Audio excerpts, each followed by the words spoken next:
We are gathered here to fill you with fear and give you a treat for your ears. As we invade your mind with our scary rhymes and some tales that can be gory. As you bear witness and sit here and listen to our poetic horror stories.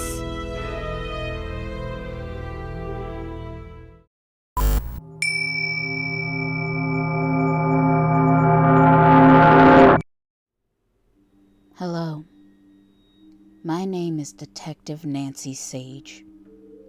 I would like to tell you a story about a case that took place when I became a detective in my small town. I think I was about 28. I'm now retired, in my late 60s, and I live a peaceful life next to a beautiful lake. It's very scenic.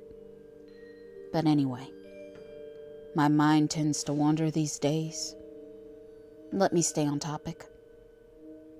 Yeah, I had just become a detective, and it was around this time of the year. This case still sticks out in my mind. It returns to haunt me time after time.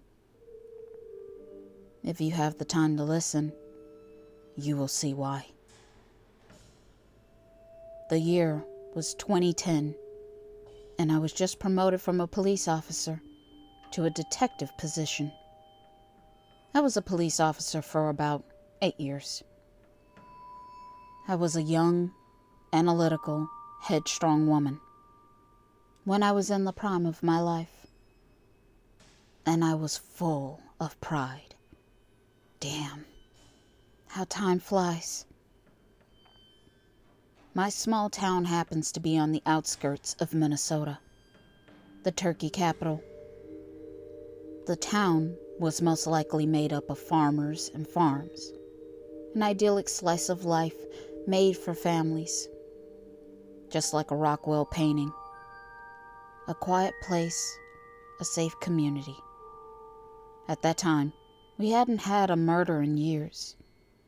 Most crimes were vandalism, teen drinking and driving, breaking up a bar fight or two.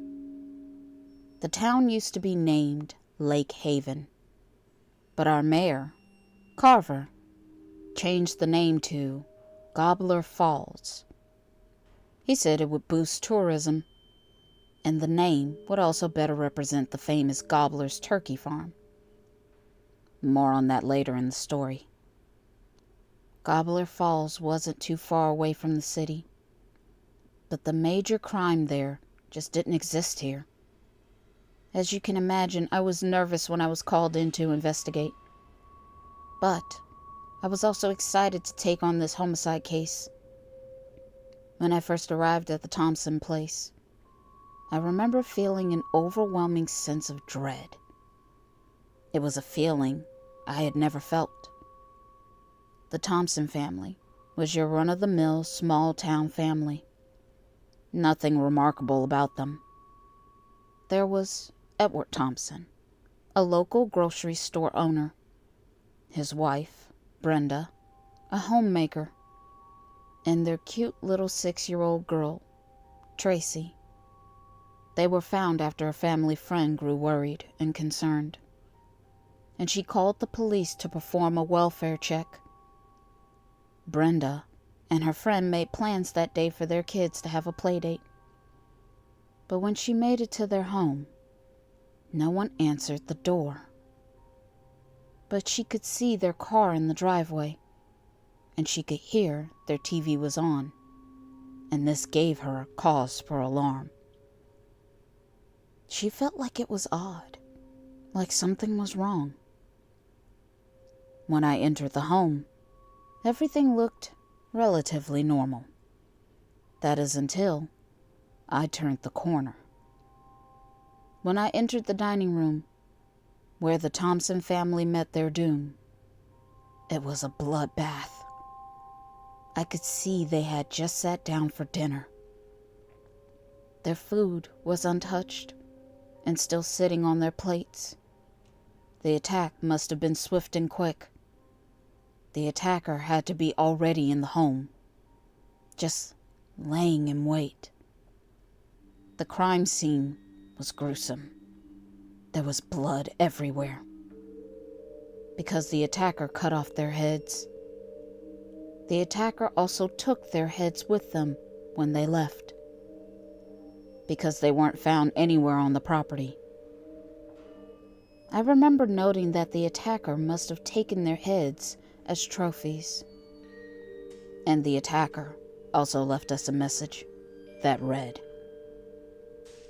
"Set us free. Stop the killing." It was written on the wall in the Thompson's blood. At the time, I didn't understand. I didn't have the pieces of the puzzle to see the full picture. Little did I know that this was only the beginning of the killings. You won't believe how this all ends. A crazy plot twist that I could have never foretold nor predicted.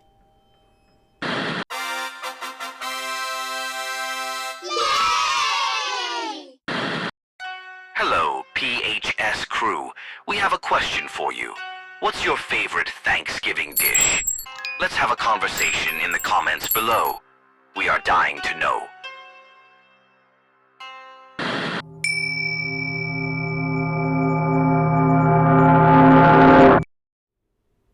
Around November, Gobbler Falls becomes overrun with tourists. Because we have one of the biggest turkey farms here. Gobbler's Turkey Farms. You may have heard of it. They produce and breed some of the biggest turkeys you have ever seen. I don't know what hormones they are injecting them with, but the turkeys they produce are massive. A gobbler turkey starting weight at 70 pounds, at the smallest, and the biggest turkey weighed in at 90 pounds. That's a lot of weight for a bird. It could feed a whole army. But the crazy thing is, it's all meat, and the meat is moist and flavorful, with just a slight sweet taste. I don't know their secret, but their turkeys are delicious. The Gobbler's Turkey Farm is run and owned by Farmer Paul Gobbler. Yeah, that is his real last name. Hence, Mayor Carver changing the town name. The Gobbler's farm has been in Paul's family for over a decade or more. But when the farm was passed on to Paul, he decided to raise turkey instead of cattle, which he made very profitable. He made millions. But of course, he was accustomed to some unlawful business practices. That his company would cut corners here and there. You wouldn't believe it, but the turkey industry was very competitive. Paul had many enemies. Think about it. Thanksgiving is a popular holiday when most people buy turkeys for their holiday dinners. It's a part of most families' traditions. We have all seen family movies of the father carving the first pieces of meat from a beautiful brown roasted stuffed turkey, filling up everyone's plate for them to feast. This is what most families come to expect, and Gobbler's Farm provided that quality and more. Thanksgiving is very profitable. Turkey season. After the Thompson case a week later, I was sent on another case to investigate. Another family in our small town was murdered. The family this time around was the Swanson. There was Mike Swanson, a butcher. His wife, Melody Swanson, a homemaker. And their twin little boys, Toby and Kirby Swanson. They were 6 years old. But here's the kicker. I immediately recognized that the two cases were connected. Mike Swanson worked for Edward Thompson at his grocery store, and his wife Melody was the one who contacted the police to perform the welfare check on the Thompsons' family. Melody was Brenda's best friend. You remember their kids were supposed to have the play date I thought to myself, the plot has thickened. When I arrived at their home, the scene was even more gruesome, if that could be possible. There was so much gore. They too were found in their dining room, about to have dinner when they were attacked. And like the Thompsons, the Swanson heads were cut off, but in their necks, they were stuffed with cranberry dressing. The scene was unimaginable. One of the policemen had to leave. It made him so sick, he needed to throw up. It was horrible. I thought to myself, who could do something like this? It just doesn't make any sense. And again, written in blood on the wall, was a message that read, "Set us free. We hate Thanksgiving." I just stood there for a moment, contemplating. What could all this mean? I needed to quickly piece the clues together before this happens to another family.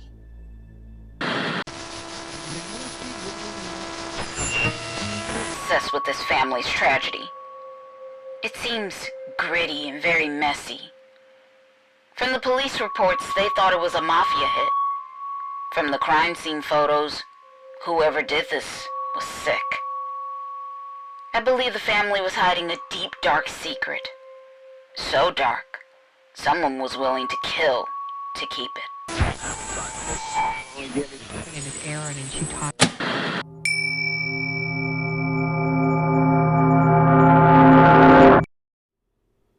This was a lot for our small town. 2 unsolved mysteries that happened back to back, and I didn't have a clear suspect yet. Mayor Carver wanted this case to be solved with haste, because the people in town were scared and it was coming close to Thanksgiving Day. Plus, the town was losing money, because tourists were too afraid to come to our town with a murderer running around. And who could blame them? And this was bad timing for Mayor Carver. He was up for re-election, so the pressure was left on me to quickly solve this case. As you could tell, I had a lot on my plate. I had to focus and lock in, to take a deep dive to see where the clues were leading me. What was the motive for the killings? And why these 2 families? So far, I know for sure that the families knew each other intimately. Mike worked for Edwin at his grocery store. Brenda and Melody were best friends, and their kids played together. These are the facts I know, and I know that the attacker hates Thanksgiving, for sure. The attacker seemed to have sneaked into both homes and attacked the families when they were about to have dinner. The attackers cut off the family members' heads and took their heads with them. I decided at that time to go over the crime scene pictures again. There had to be a clue I was missing. Then it hit me as I zoomed in on the photo on my computer. There were some kind of footprints in both families' blood on the floor. Something I didn't see before. I asked myself, how did we miss this? Maybe it's because they weren't human footprints. It looks like some type of animal with claws.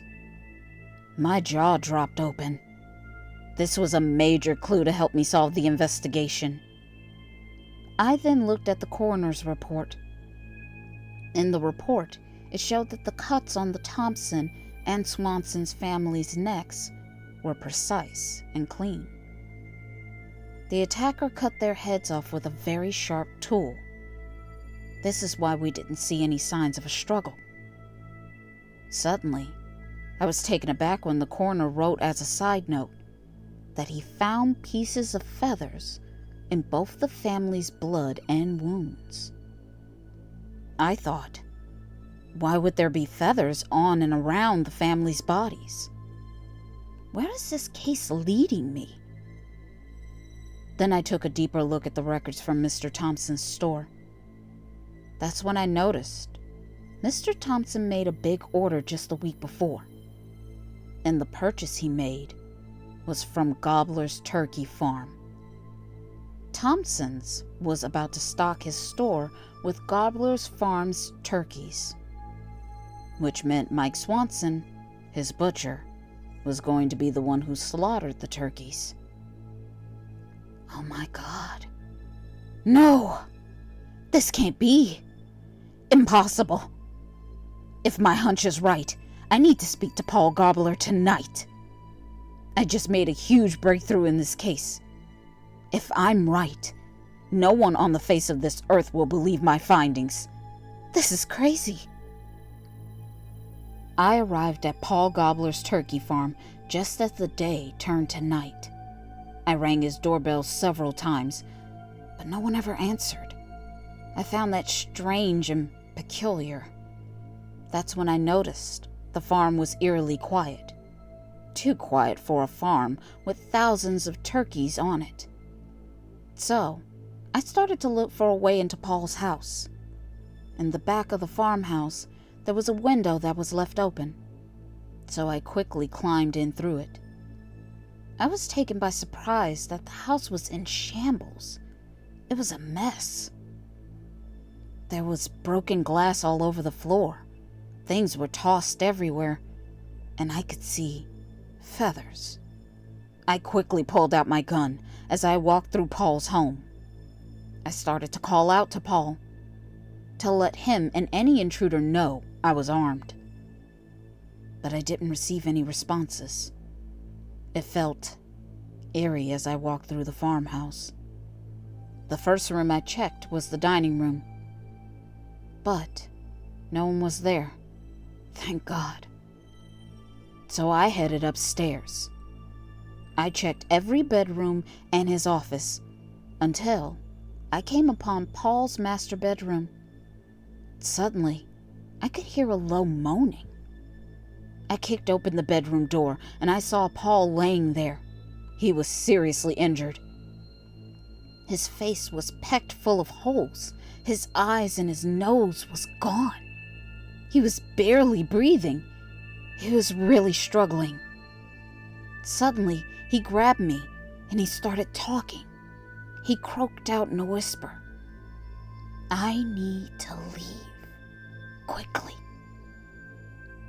Then he said, "Tell Carver the turkey prototype is attacking. It's sentient and wants revenge on humans for eating turkeys, and please, tell my family I'm sorry." Then I heard him mumble, "They just want to be freed." Then he took his last breath. Suddenly, I heard turkeys gobbling. They were coming up the stairs. I closed the bedroom door quickly because they were coming down the hall. They were coming for me. I needed to find a way out. I could hear them outside the master bedroom door. I'm trapped. I don't see a clear path. This is really bad. I needed a moment to think. The window. It was my only choice. I quickly climbed out as the turkeys knocked down the door. I don't know how, but I made it down safely to the ground. I guess just by pure adrenaline. I thought I had escaped. I soon saw I was surrounded on all sides by turkeys. I was in real danger. But luckily, I was prepared for this situation. As the turkeys got ready to attack, I pushed a button, and boom! Half of the farmhouse was now gone. This really confused the turkeys. Most of them ran off, like a chicken with their heads cut off. I know, that was a really bad dad joke. I was just able to escape. But that was when I noticed my route to my car was cut off, so I had to double back. I had to go through the field, through the turkey zone. I was moving fast through the turkey ranch, and they were trying their best to keep up. but they never really had a chance. I thought I was in the clear, until I got hit out of nowhere from a big-ass wide-winged turkey. He was a monster. He swiped his wings at my neck to cut off my head, and on the tip of its wings, I could see it was sharp like knives. Fortunately for me, I was able to dodge the attack, but the turkey quickly bounced back. The monster turkey suddenly jumped on me, and he started to try and peck me. I was pinned down onto the ground. There was no way out, until I was able to grab my gun. As the monster turkey reared back its head, I maneuvered my gun up and took aim. I shot the monster turkey dead. I finally made it to my car, and I started it up to leave. But of course, the turkey jumped onto my hood. It was battered, bleeding, and bruised, but it wasn't dead. I jammed the gas pedal to the ground, and I bailed out. The car took off at top speed, and it crashed into the lake. I watched the turkey, and my car sank.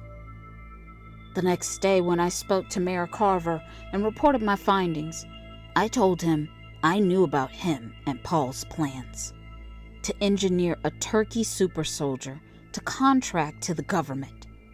Since Paul had so much success with his Thanksgiving turkeys, by shooting them up with hormones and steroids, Paul augmented the monster turkey that attacked the two families. He thought he could create a sentient turkey, a warrior for the government, or just the highest bidder. But what he didn't count on was that if a turkey was self-aware and able to think, then they would eventually find out that we humans slaughter, cook, and eat them on a holiday that's named Thanksgiving. I told Carver I turned in all my findings over to the FBI. You should have seen Carver's face. He knew that I ended his political career. I never saw him again. And that concluded the Gobbler's turkey farm investigation. And after that case, this is why now I'm a vegetarian. Happy Thanksgiving, PHS crew. This will conclude Gobbler's Turkey Farm's MurderS. We hope you enjoyed this story. If you did enjoy it, then please like, share, and comment to let us know. And if you're new, please subscribe and become a part of the PHS crew. And since you made it this far, then why don't you click on the iCard? We have many original Thanksgiving stories and other horror stories and deep dives you will enjoy. We appreciate and thank you all, and we will see you in our next video.